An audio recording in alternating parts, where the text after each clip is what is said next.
El señor diputado Luis Carlos Campos Villegas, del Grupo Parlamentario del PRI, quien también es secretario de la Comisión de Gobernación. Gracias, señor presidente. De nueva cuenta, gracias, señor subsecretario, por su presencia, por sus comentarios, que para nosotros son muy importantes.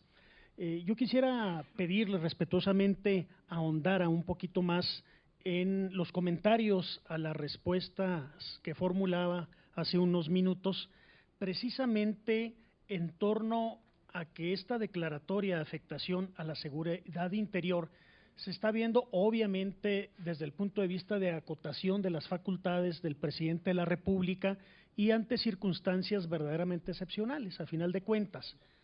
Pero creo que nos falta extender más en torno a las certezas que tendría el ciudadano, que a final de cuentas es el destinatario de todas las acciones de gobierno que se van a implementar en virtud de esta declaratoria de afectación a la seguridad interior.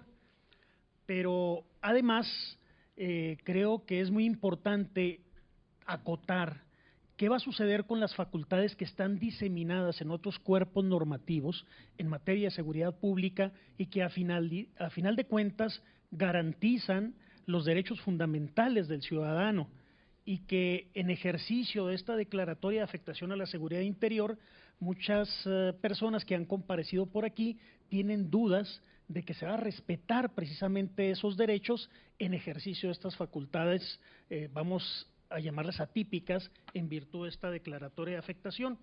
Y por otra parte, también pedirle sus comentarios a efecto de que se busque el mecanismo para que el Ejecutivo Federal pueda mantener esta comunicación fluida con el Legislativo, porque apreciamos en sus respuestas que hay la intención de aceptar las sugerencias que se están formulando para replantear varios aspectos de la iniciativa original.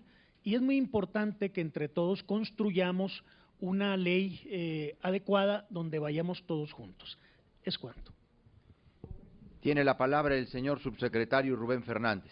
Sobre lo último, señor diputado, por supuesto, estamos nosotros hablando de una ley reglamentaria de una atribución del presidente de la República. Entonces, la coordinación entre ambos poderes en esta materia es central.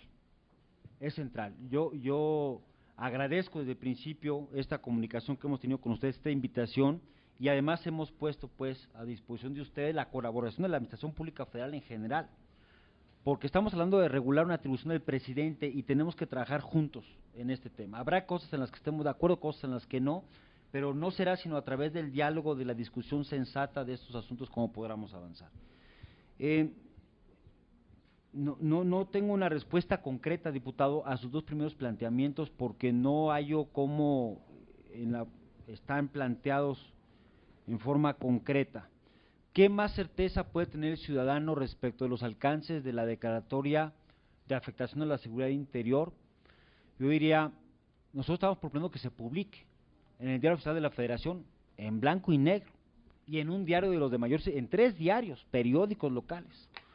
Quizás podemos pensar en alguna otra medida que le dé mucha mayor certeza al gobernado de los alcances de la declaratoria, ¿no? Podemos darle un rol más relevante, por ejemplo, al protocolo también. Alguna cosa sin chocar contra la expeditez de las medidas, podemos ver cómo los instrumentos pueden servir no solo para ordenar a la autoridad federal en la intervención, sino para también garantizar los derechos humanos y sus garantías. Es simplemente cosa de que podamos equilibrar las cosas y que los instrumentos satisfagan los dos fines que nos ocupan. Sí, la propia declaratoria, el propio a ver de qué manera hallamos un mecanismo que permita que partes del protocolo, por ejemplo, tendrán que ser reservadas. Es el instrumento de ejecución en campo, pero partes no. Tendríamos que ver un análisis, ¿no?, a este respecto para ver cómo le damos mayores garantías a los gobernados respecto de qué es lo que la autoridad está haciendo en las calles, cuánto tiempo, hasta dónde, con qué alcances. Los derechos previstos en otras leyes en materia de seguridad, yo le diría que en principio la Ley de Seguridad Nacional deberá ajustarse a todo el marco jurídico en materia de derechos humanos, sin lugar a dudas. yo me siento tranquilo conociendo el documento de que así es en la propuesta, pero podemos volverlo a revisar cuantas veces quieran ustedes para garantizar que en blanco y negro, en español, punto y coma, está perfectamente previsto el papel de los derechos humanos y sus garantías en el contexto de la declaratoria de afectación a la seguridad interior. Al final del ejercicio, insisto, la seguridad nacional no es un fin en sí mismo, sino uno de los instrumentos que deben estar orientados a la protección de los derechos de las personas y sus garantías. Tiene ahora el uso de la palabra la diputada Lorena Corona Valdés, del Grupo Parlamentario del Partido Verde Ecologista de México. Muchas gracias. Es que a mí me siguen sirviendo un poco ahora sí que más preguntas conforme vamos avanzando. Sobre todo tengo, ahora sí me quedan dos preguntas básicas y sí me preocupan. Una precisamente por el artículo 4 transitorio, en donde usted ha apoyado que efectivamente estos 90 días tienen que pasar, ¿no? Para ver si el ejército en estos operativos que está haciendo, si se quedan o se van. Pero no se le hace que per se estos 90 días son inconstitucionales sin una regulación apropiada de derechos humanos. ¿Por qué? Precisamente tenemos que estos 90 días las Fuerzas Armadas continúan participando en violación a lo que ha señalado la Corte Interamericana. En la Corte Interamericana existen 4 asuntos pendientes y dentro de todos esos resolutivos se vuelve a reiterar lo reclamado y lo relacionado con la jurisdicción militar. Es decir, estamos en un evidente incumplimiento, a luz de todo lo que se ha dicho en cuanto a la Corte Interamericana. Entonces, yo me pregunto, si está pendiente la modificación de la justicia militar, misma que yo esté en este foro dijo que ya le han planteado como una iniciativa por parte del Ejecutivo, que desgraciadamente yo no conozco, pero está ahí. No se ha hecho absolutamente nada y sin embargo estamos aquí avanzando en una reforma que entonces estamos viendo, o al menos desde mi punto de vista yo veo a corto plazo, porque entonces no tenemos que tener reformas integrales de políticas públicas que hagan cierto que se respeten todas estas situaciones que de hecho están pasando. Entonces, al final yo creo que lo que tenemos que hacer entonces es trabajar en paralelo con todo.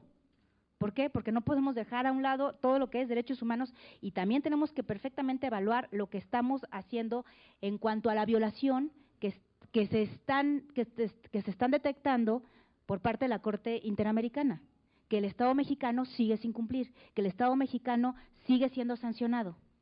Entonces, esa es una, o sea, me causa un conflicto que yo aquí esté escuchando que esos 90 días que desde mi punto de vista sean totalmente inconstitucionales y que entonces aquí se esté hablando que se están respetando toda la parte de derechos humanos cuando realmente esos 90 días, no sé, tal vez pueda ser un ejemplo o tal vez no, o tal vez pueda ser algo que es totalmente modificable y por lo tanto transitar en ese sentido. Ahora bien, en cuanto a la respuesta que le ha dado a la diputada Adriana, en cuanto al método de evaluación, este método de evaluación que ya estamos aquí hablando es reservado, es información reservada. Entonces, ¿cómo vamos a saber si hubo una adecuada fundamentación y entonces nosotros podemos impugnar? Ahí sí también como que creo que hay una contradicción de la respuesta. Y bueno, y otra vez vuelvo con los conceptos que habíamos dicho de los riesgos, contingencias, desafíos, amenazas. Solamente usted está tomando riesgos y amenazas, pero entonces aquí otra vez a mí no me quedó claro si está usted nada más hablando de la minuta del Senado o estamos hablando del documento de diputados que ya está aprobado o ya se tiene que tener por sentado que el Ejecutivo ya dio por aprobado el documento de trabajo por parte de diputados. Es algo que, insisto, no me queda claro. Y bueno, y en cuanto a los compromisos internacionales, entonces, ya para acabar y redondear la idea o las preguntas, es vamos a tener entonces una reforma que contravenga nuestros compromisos internacionales. No me queda claro por qué, porque insisto, yo veo todavía muchas cosas que contravienen a todo lo que tenemos como legisladores que reformar antes de poder dictaminar o empezar a estudiar, o que tengamos que dictaminar una situación que a corto plazo puede llegar a ser una solución, pero no necesariamente que esta solución sea algo que tenemos que ver a largo plazo. Muchísimas gracias. Gracias a la diputada Lorena Corona. Antes de darle el uso de la palabra al subsecretario Fernández, quiero destacar la presencia entre nosotros del presidente de la Comisión de la Defensa Nacional, el diputado por el Grupo Parlamentario del PRI, Rogelio Cerda Pérez. Bienvenido, diputado. Subsecretario, tiene usted la palabra. Muy brevemente, yo quisiera referirme al fondo del planteamiento que hace la diputada Corona. Diputada, la Corte Interamericana de alguna manera emitió una resolución por virtud de la cual el Ejecutivo Federal tiene que hacer la parte que le toca para ajustar el fuero militar al tema que nos ocupa, a su resolución. Está la iniciativa del Presidente de la República desde octubre pasado en la Cámara de Senadores, esperando el proceso legislativo pertinente. Nosotros haríamos un llamado, digamos, a que se le entre pues a la discusión de ese tema, que es uno de los temas de la agenda legislativa del país, en el entendido que mientras eso sucede, la propuesta de la que hemos venido hablando, la minuta del Senado, contempla que los delitos cometidos por personal militar en el contexto de la atención a una afectación a la seguridad interior serán conocidos en los términos de los artículos 13 y 133 de la Constitución. Eso está así para invocar derechos, tratados internacionales, mientras el Senado de la República resuelve, y luego la Cámara de Diputados, lo conducente respecto de las reformas al tema de fuero militar en general. El tema de fuero militar es un pedacito en el paquete de seguridad nacional integralmente.